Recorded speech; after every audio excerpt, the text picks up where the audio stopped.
અચ્છા સમજાઈ ગયું. નમસ્કાર સાહેબ. હા હલો બોલો, ચાર હા, પ્રશ્ન નમસ્કાર. શું છે એક પછી એક બોલો.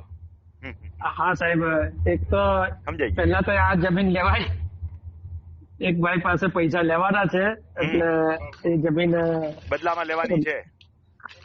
સાહેબ ત્યાં 40 નો ભાવ ચાલે છે, 40 લાખ એકર. હા તો મળે છે કેવા પહેલા- ભાવમાં?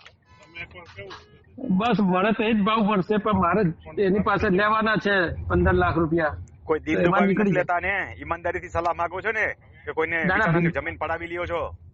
અરે સાહેબ બહુ વાત મિલિયનર છે, જેની ઓકે, પાસેથી લેવાની છે. ઓકે કઈ વાંધો નહીં, હા. જમીન લેવાય. હાલો પછી આગળ પૂછો.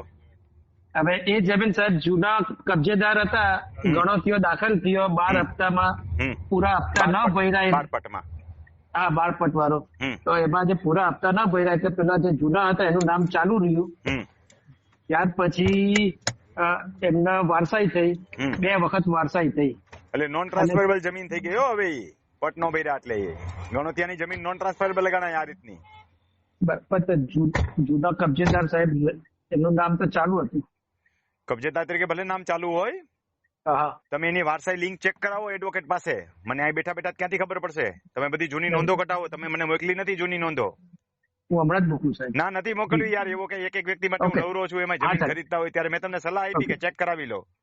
ચોક્કસ સાહેબ, હા, ચોક્કસ. પછી આગળ બોલો. વિભાજન નું હું પૂછો છો? એમાં બ્લોક હા, વિભાજન હવે નું હા, બ્લોક વિભાજન થઈ શકે ન એમાં? થઈ શકે. એમાં ન અવિભાજ્ય થઈ પ્રકારની જમીન છે અને મસ્તી ગુઠામાં ઘટે છે એટલે બ્લોક વિભાજન નહીં થાય. બે માંથી એકઈ રીતે અવિભાજ્ય પ્રકારની ન હોત તો પણ ન થાત, પણ અવિભાજ્ય પ્રકારની છે. આગળ ત્રીજો બરાબર. પ્રશ્ન પૂછો. હજી પૂછો છો એ? બસ પતી ગયું સાહેબ. હવે તમે કીધું એટલે લાઈન દોરી મને મળી ગઈ. હા તપાસ કરી લેજો.